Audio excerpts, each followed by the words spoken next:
যে দেশ চালাবে, আল্লাহর কসম করে বলছি কিয়ামতের দিনে সব থেকে কঠিন পাকড়াও হবে নেতাদের। সে আপনি যেখানকারই হন, যদি আপনার রাজত্ব আপনি ঠিক করে না চালাতে পারেন, অন্যায় করে যদি আপনি মানুষকে দমন করার চেষ্টা করেন, মানুষের মালকে আত্মসাৎ করেন, কিয়ামতের দিনে পেরোনো দুষ্কর হয়ে যাবে তাহাজ্জুদ গুজার হলেও। কথাটা বুঝে এসছে? তাহাজ্জুদ গুজার হলেও। তো হাসিনা, আমি একবার শুনেছিলাম আলাউদ্দিন জিহাদি বলে একটা জিলাপি হুজুর আছে ওখানে বাংলাদেশে, সে বলেছিল হাসিনা জান্নাতি, 10টা জান্নাতি মেয়েদের মধ্যে তিনি একজন। এগুলো হচ্ছে সব জান্নাতের ঠিকাদার, এগুলোকে ঠিকাদার বলা হয়, জান্নাতের ঠিকে নিয়েছে। তো এইটা বলার কারণে এই মৌলবি জান্নাতে যাবে নাকি এটাও সন্দেহ রয়ে গেল। কতগুলো ছাত্রের প্রাণ গেছে আল্লাহ ছাড়া কেউ জানে না। ইন্টারনেট 10 দিন বন্ধ, কতগুলো ছাত্রকে নিহত করেছে, এমনকি হেলিকপ্টারে করে পর্যন্ত গুলি চালানো হয়েছে। আমাদের পশ্চিমবঙ্গ রাজ্য সরকার প্রতিবাদ করার কারণে কেন্দ্রেতে ফোন করে চাপ দিয়া করিয়েছে উনি যেন প্রতিবাদ না করে। আমার দেশের মামলা আমি বুঝে নেব। এরপর অনেকজন মনে করবেন ওটা তো বাংলাদেশ। আপনাদেরকে হাদিস শোনাই যে আপনি হুজুর ভারত থেকে কেন প্রতিবাদ করছেন। 1 নম্বর হাদিস হচ্ছে, এক মুমিন আর এক মুমিনের ভাই ভাই, জোরে বলুন সুবহানাল্লাহ। মুসলমান আর এক মুসলমানের কি বললাম? ভাই ভাই। এরপর পৃথিবীতে যে কোনো কোনায় মুসলমান কষ্ট হলে মুসলমানের দায়িত্ব তাদের লেগে দোয়া করা, প্রতিবাদ করা, জোরে বলুন সুবহানাল্লাহ। আপনারা বলুন, ফিলিস্তিনের মুসলমানদের জন্য আমরা দোয়া করছি না করি না? করা জরুরি। গাজার মুসলমান, ফিলিস্তিনের মুসলমানদের জন্য দোয়া করা জরুরি। প্রত্যেকটা মুসলমানের জন্য কর্তব্য প্রতি নামাজের পরে দোয়া করা, আল্লাহ তুমি আল আকসাকে বিজয় করিয়ে দাও, গাজা আর ফিলিস্তিনের মজলুম দিকে তুমি হিফাজত করো। তবে লেখেলেন হাসিনার তো পতন হবেই হবে, কিন্তু খুব তাড়াতাড়ি এই বাংলাদেশ শ্রীলঙ্কায় পতিত হবে, ঠিক শ্রীলঙ্কার মতো হবে ওদের হালটা। তার বাইরে এতটুকু নয়। বাকি রাত্রে আমি আলোচনা করব চরকায়। আজকে বড় কষ্ট লাগে যে আপনি দেখতে পাবেন মুসলমানদের দ্বারা কিভাবে ক্ষতিগ্রস্ত হচ্ছে। মুসলমান ক্ষতিগ্রস্ত কোথায়? আপনাকে আমি অবাক করা একটা তথ্য দিয়ে বলে দিচ্ছি। আরবের মাটিতে, মক্কা মদিনার মাটিতে যেই বাদশার বিরুদ্ধে প্রতিবাদ করবে তাকে জেলে যেতে হবে। হ্যাঁ, তাকে জেল খাটতে হবে, সেই ইমামকে জেলে যেতে হবে।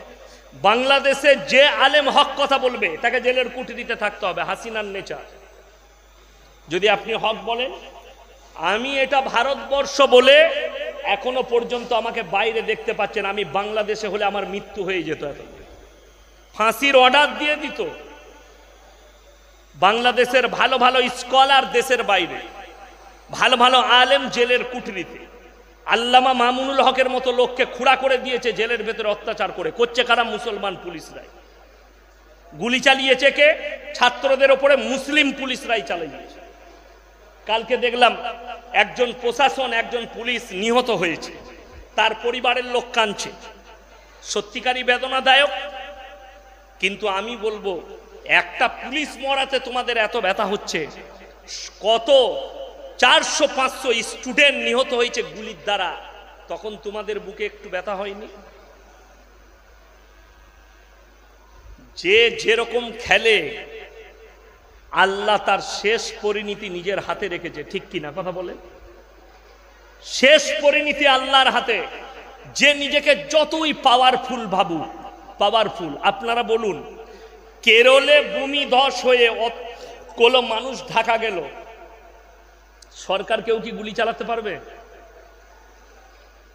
কুদরত, কুদরতের বালা। তুমি কার ওপরে কেস করবে? মেঘের ওপরে কেস করো, আসমানের ওপরে কেস করো। আল্লাহর আদালত হচ্ছে সব থেকে বড় আদালত। কোরআনে আছে ইয়াউমা লা তামলিকু নাফসুন লিনাফসিন শাইয়া ওয়াল আমরু ইয়াউমাইদিন লিল্লাহ। হাসিনা জানা দরকার, কোরআন শোনো, কিয়ামতের দিনে বিচারক হবেন আল্লাহ। আল্লাহ ছাড়া কেউ কথা বলার সুযোগ পাবে না।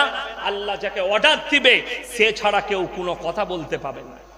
কোরআনে অপর জায়গায় আছে সূরা ইয়াসিনে, আল ইয়াউমা নাখতিমু আলা আফওয়াহিহিম ওয়া তুকাল্লিমুনা আইদিহিম ওয়া তাশহাদু আরজুলুহুম বিমা কানু ইয়াকসিবুন। হে আমার রাসূল, আমি কিয়ামতের দিনে এক শ্রেণীর পাপীদের জবানটা সেলাই করে দেব।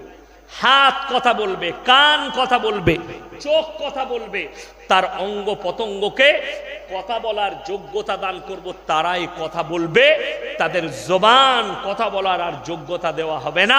তখন তারা আমার কাছে পাকড়াও হবে। যারা ভাবছেন আমি পাপ করে লুকিয়ে ফেলবো, আমি গুনাহ করে লুকিয়ে ফেলবো, আল্লাহর কসম আমার আল্লাহ প্রকাশ করাবেন। ইকরা কিতাবাক কাফা বিনাফসিকা ইয়াউমা আলাইকা হাসিবা। কোরআন, আল্লাহ তাআলা বলবেন না তুমি কি পাপ করেছিলে, আল্লাহ তাআলা বলবেন না তুমি কি গুনাহ করেছিলে, আল্লাহ তাআলা বলবেন ইকরা কিতাবাক কাফা বিনাফসিকা ইয়াউমা আলাইকা হাসিবা। তোমাদের হাতে যে আমলনামা দেওয়া হয়েছে তোমরা নিজের মুখে পড়ে শোনাও। পড়ো, নিজের মুখে পড়ো। আর মানুষ পড়বে কোন সেকেন্ডে, কত মিনিটে, কোন জায়গায়, কোন স্থানে পাপ করেছি, সব পাই টু পাই লেখা থাকবে। ওই জন্যে সকলে নিয়ত করেলি যে আমরা তালবিলিমদের প্রতি সহানুভূতি নিয়ে আসবো। জোরে বলুন ইনশাআল্লাহ। মাদ্রাসার সঙ্গে মাহাব্বাত, মাদ্রাসা মসজিদের সঙ্গে জুড়ে যাওয়া, দোয়া করবেন। কেশপুরের মাটিতে এরকম একটা নিয়ত হাজী সাহেবের আল্লাহ যেন কবুল করলে, বলুন আমিন। এই যে কচি কাঁচা তালবিলিম দিকে দেখতে পাচ্ছি, আল্লাহ যেন এই তালবিলিমগুলোকে ইলমে নাফি আমালে সলিহা দান করে, বলুন আমিন। এই মাদ্রাসার পড়ানে ওয়ালাকে আল্লাহ কবুল করেলে, এই মাদ্রাসার যত শিক্ষক আছে আল্লাহ সকলকে কবুল করেলে, এই মাদ্রাসার যত সেক্রেটারি, সভাপতি, কেসিয়ার, মেম্বার যিনারাই আছেন আল্লাহ সকলকে কবুল করুক। এই মসজিদকে আল্লাহ কবুল করেলে, বাজারের মানুষের জন্য সুবিধা এখানে এসে নামাজ আদায় করা। হসপিটালে কারোর ছেলে ভর্তি থাকবে, এখানে এসে একটু আরাম করবে, নামাজ পড়বে, তালবিলিমদের দোয়া নিবে। ভাই আমার আব্বা ভর্তি আছে, একটু দোয়া করবেন। এখানে আমার স্ত্রী ভর্তি আছে, হাজী সাহেব তালবিলিম দিকে বলবেন একটু দোয়া দিতে, আপনার জন্য মঙ্গল হবে। মাদ্রাসা তালবিলিমরা যে রাস্তায় চলে ফেরেশতারা পর বিছিয়ে দেয়। জোরে বলুন সুবহানাল্লাহ। এই তালবিলিমদের বরকতে আল্লাহ তাআলা কেশপুরের মানুষকে বালা মুসিবত থেকে দূরে রাখবেন। জোরে বলুন সুবহানাল্লাহ। যেখানে কোরআনের তেলাওয়াত হয়, যেখানে হাদিসের তালিম হয়, সেই জায়গাকে আল্লাহ তাআলা কি করেন, বালা মুসিবত থেকে দূরে রাখে। সব থেকে বেশি আপনারা লক্ষ্য করবেন বালা মুসিবত কোথায় আসে, আযাবগুলো যে জায়গায় পাপাচারী বেশি হয়। আপনারা জানেন কেরলের যে জায়গাটা ধ্বংস হয়েছে ওটা কি ছিল? পর্যটন কেন্দ্র ছিল, মানুষ ঘুরতে যেত। যতগুলো ঘোরার স্পট আছে, পর্যটক কেন্দ্র আছে, সব দেহ ব্যবসার আড্ডাখানা। দীঘাও আছে। দীঘাতে সুনামি হয় না? হয় না? সুনামি হয়। দীঘাতে আমি মাঝে মাঝে জলসা করতে গেলে হাওড়ার হাজী শাহানুর উস্তাকারের হোটেল আছে, খব কটেজ, রাজা হলিডে ইন, দুখানা হোটেল আছে। হাজী সাহেবের রুমে নামাজ পড়ার ব্যবস্থা, খাবারের দাবারের ব্যবস্থা, সব ব্যবস্থা করে রেখেছে। ওই জায়গাগুলোকে আল্লাহ ধ্বংস করে দেয়। কিছুদিন আগে শুনলেন নেপালে ভূমিকম্প হয়েছে, হয়েছে না হয়নি? জানেন পৃথিবীর সব থেকে বেশি দেহ ব্যবসায়ী হচ্ছে নেপালিরা, সব থেকে পতিতালয় বৃদ্ধি করে নেপালিরা। ওই জন্য নেপালে ভূমিকম্প বেশি, ওই জায়গাগুলোকে আল্লাহ ধ্বংস করে দেয় যারা জিনায় লিপ্ত হয়। ওই জন্য কোরআনে আছে ওয়ালা তাকরাবুজ জিনা ইন্নাহু কানা ফাহিশা ওয়া সাআ সাবিলা। ব্যভিচার করা তো দূরের কথা, যে রাস্তায় ব্যভিচার হয় সে রাস্তার ধারে পাশে তোমরা যাতায়াত করো না।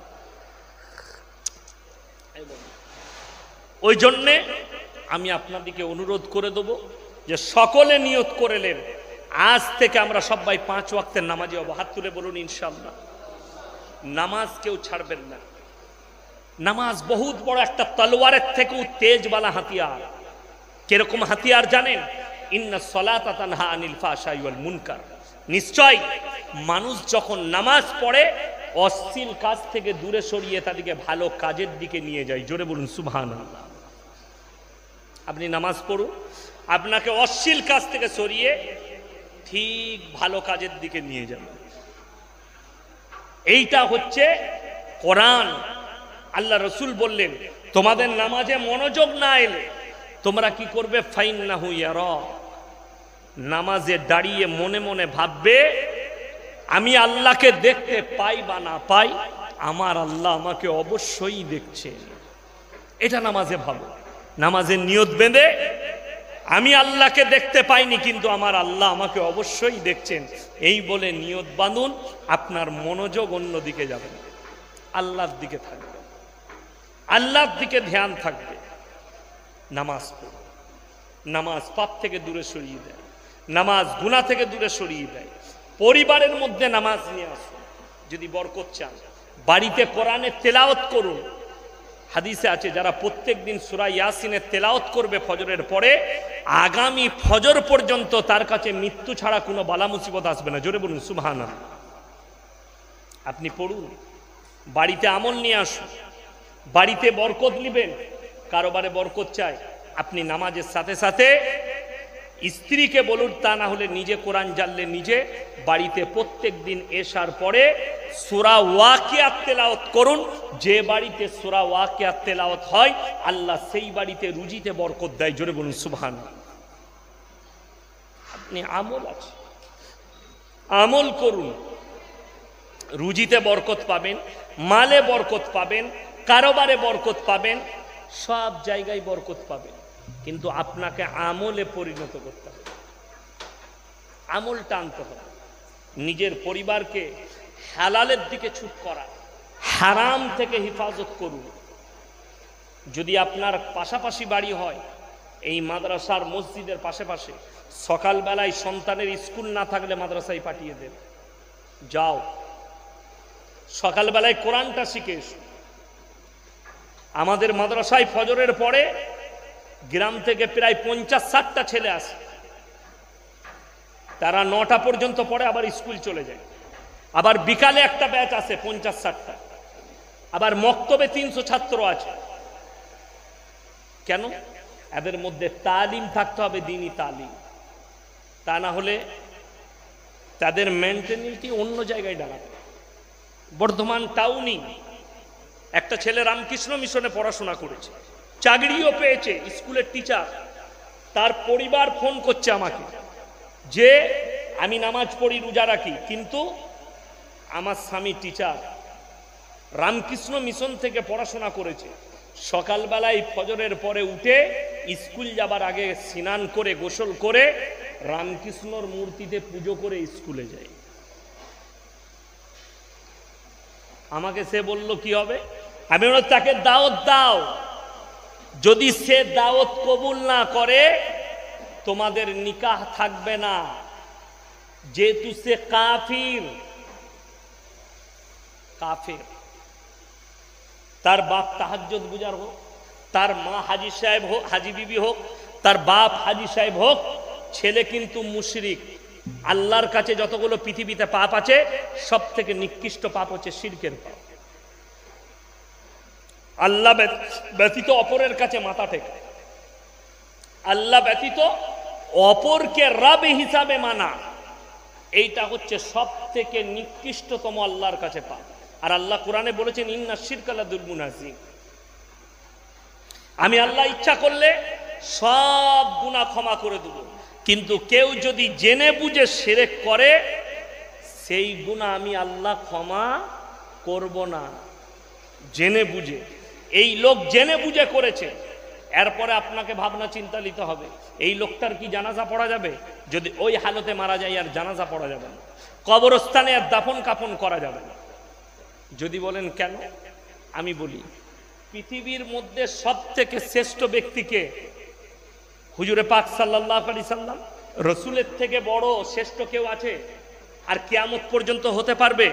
পারবে না। আল্লাহ রসুল সাল্লাল্লাহু, ছোট করে বলছি, টাইম মাত্র 3 মিনিট আছে, আমি ছোট্ট করে বলে দিচ্ছি। আল্লাহর হাবিব সাল্লাল্লাহু আলাইহি সাল্লাম, তিনার কাছে খবর এলো আপনার চাচা যান মারা যাবে। কি চলছে? জাকামদানি চলছে।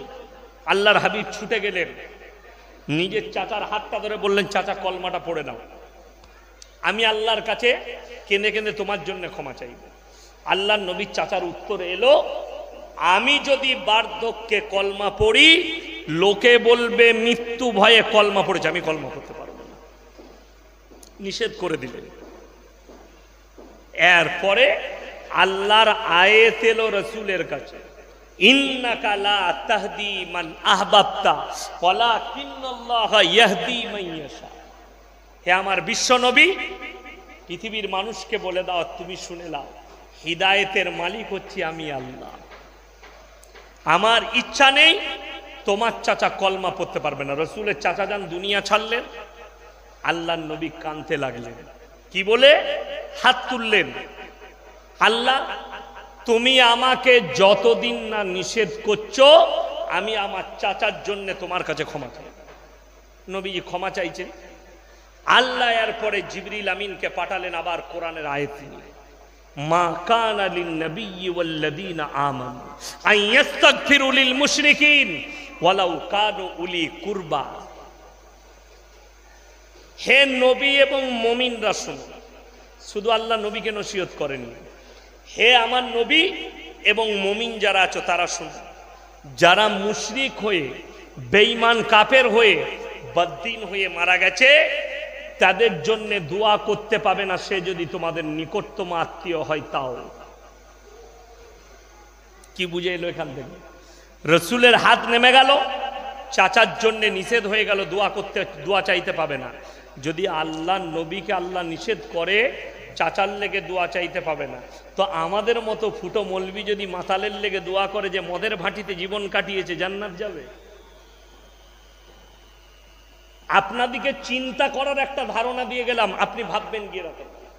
যদি নবীকে নিষেধ করা হয় তুমি তোমার চাচার জন্যে দোয়া করতে পাবে না, আমাদের মতো মলবিদিকে ভাড়া করে আপনারা কেশপুরের মানুষ মনে করছেন 3 বোতল মদ খেয়ে অ্যাক্সিডেন্ট করেছে কেশপুর বাজারে, ইয়াসিন সাহেবকে ডাক, মিলাদ পড়া, জান্নাত রেডি। তো তোমার হুজুর মার খাবে আর যে গেইছে সে তো খাবেই খাবে। মদের ভাটিতে জীবন কাটিয়ে হুজুরকে ডেকে জান্নাত, ওই হুজুর কিন্তু আমি নই।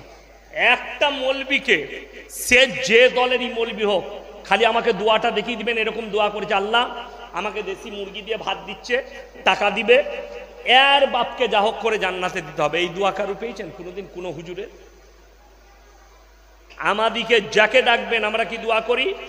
আল্লাহ মুমিনিন মুমিনাত মুসলিমিন মুসলিমাত, আল্লাহ মুমিন মুমিনা মুসলিম মুসলিমা তারা যদি হয় তাদেরকে জান্নাত দাও। কই আমি বললাম না তো মাতালকে জান্নাতে দাও? কই আমি বললাম তো আল্লাহ সারা জীবন গাঁজা খেয়েছে কিন্তু আমাকে যখন দেশি মুরগি দিয়ে ভাত দিবে আর পোলাও খাবে একে জান্নাতে দাও? সে হুজুর আগে মার খাবে কেন? ওই সিস্টেমটাই আমার আল্লাহর কাছে নাই। পাপ করার, হ্যাঁ, সে যদি মরার আগে বলতো হাতটা ধরে যে আমি জীবনে বহুত বড় ভুল করেছি, আমি ইস্তেগফার করে নিলাম, আমি আর জীবনে এই ধরনের পাপ করব না, আল্লাহ তুমি আমাকে ক্ষমা করে দাও, তাহলে আল্লাহর উপরে এখতিয়ার ছিল। কিন্তু সে জীবনটাই কাটালো, শুনতে পাচ্ছি কোথায়? খড়গপুরে অ্যাক্সিডেন্ট হয়েছে বর্ধমানের ছেলে, ইন্না লিল্লাহি ওয়া ইন্না ইলাইহি রাজিউন। দোয়া পড়ে নিলাম, লাশ আসছে, জানাজা হলো, মাটি হয়ে গেল, মিলাদ হবে। বাবা কি করে মারা গেছে? হুজুর ছেলে খুব বদমাস ছিল, মদ খেয়ে গাড়ি চালাচ্ছিল, অ্যাক্সিডেন্ট হয়ে মরেছে। আরে শুনতে পাচ্ছি মুসলিমদের বেশিরভাগ যুবক ট্রাক নিয়ে অ্যাক্সিডেন্ট করছে, গাড়ি নিয়ে অ্যাক্সিডেন্ট করছে মদ্যপ অবস্থায়। তাদের লেগে দোয়া হয়, তাদের লেগে মিলাদ হয়, অথচ একবারও এই মেন্টালিটি আসে না যে আমি মৌলভী, আমাকে যখন দাওয়াত করেছে আমি হকটা মানুষকে বুঝাই, তাহলে দ্বিতীয় কোনো লোকটার মদ খাবার চেষ্টা করবে না। আজকে মদ ছাড়াবার ওষুধ বেরিয়েছে, বেরিয়েছে না বেরোয়নি? মানুষ সেটাও ইউজ করছে। আর আমি বলে যাচ্ছি মদ ছাড়াবার দামি ওষুধ হচ্ছে, তাকে বুঝাও আল্লাহর কসমে এই জীবনটার জন্য আল্লাহ কোরআনে বলেছে ওয়ামাল হায়াতুদ দুনিয়া ইল্লা মাতাউল গুরুর। তোমার জীবনটা কিছুক্ষণের জন্য, দুনিয়াটা কিছুক্ষণের জন্য। ওয়ামাল হায়াতুদ দুনিয়া ইল্লা মাতাউল গুরুর, কিছুক্ষণের জন্য আল্লাহ দুনিয়াতে পাঠিয়েছে। ধোঁকা। যখন আপনি মরে যাবেন, আল্লাহর কসম পরকালের জীবনটাই আমাদের জন্য আসল জীবন, মরণের পরের জীবনটাই। আপনি দেখিয়ে দেন এই গোটা কেশপুর থানায় কত দামি দামি লোক ছিল যারা চলে গেছে, আমাদের বাপদাদরা কবরে শুয়ে আছে। আর আপনি কি ভাবছেন আপনি যাবেন না? আপনি এই সেন্স নিয়ে ঘুরে বেড়াচ্ছেন যে আমার কাছে মরণের ঘন্টা বাজবে না। আপনি এইটা নিয়ে ঘুরে বেড়ান। এখানে আমরা হসপিটাল কাছে আছে, আপনি শুনতে পাবেন একটা ডেলিভারি, পেটে বাচ্চা আছে, সেই মেয়েকে নিয়ে যান, ডাক্তার বলবে আর এখন ডেট হয়নি, তার টাইম দেখে বলে দিবে 10 দিন পরে ডেট আছে, তুমি 9 তারিখে আনবে, আগস্টের 15তে আনবে, আগস্টের 17তে আনবে। কিন্তু কেউ বলতে পারবেন যে আপনার মরণের ডেটটা কবে? বলতে পারবেন না। পরীক্ষা চলছে বাচ্চাদের, বলে দেয়া হয় যে এই ডেটে তোমার এই ডেট থেকে পরীক্ষা শুরু হবে। ছেলে তো এই করতে লেগে যায়, আমার পরীক্ষা আছে আগামী সোমবার থেকে, পড়বে, এইগুলো পড়তে পারে, কিন্তু কেউ বলতে পারবেন আমার মরণ কবে আসবে। যে পরীক্ষার এলান হয়নি, অথচ মানুষকে ওই পরীক্ষায় পাশ করতেই হবে, সেই পরীক্ষাটার নাম হচ্ছে মৃত্যু। মৃত্যু, যার তারিখ এলান হয়নি কিন্তু একদম নির্ধারিত করা আছে মৃত্যুটা। কালকে আমি মুম্বাই যাব ভেবেছি, আল্লাহ যদি আমার তকদিরে না লেখে, আজকের দিনই যদি আমার আল্লাহ হায়াত শেষ করে দেয়, আপনার আমার কিচ্ছু করার নেই।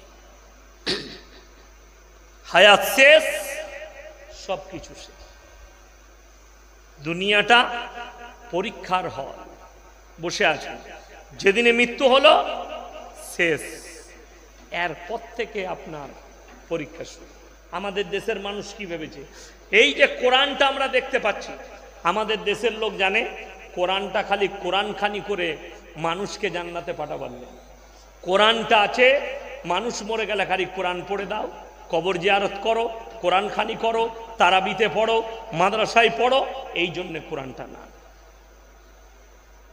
কোরআনটা হচ্ছে গোটা পৃথিবীর বায়োডেটা আল্লাহ কোরআনের ভেতরে ভরে দিয়েছে। জোরে বলুন সুবহানাল্লাহ। গোটা কোরআনের ভেতরে পৃথিবীর বায়োডেটা ভরে দিয়েছে।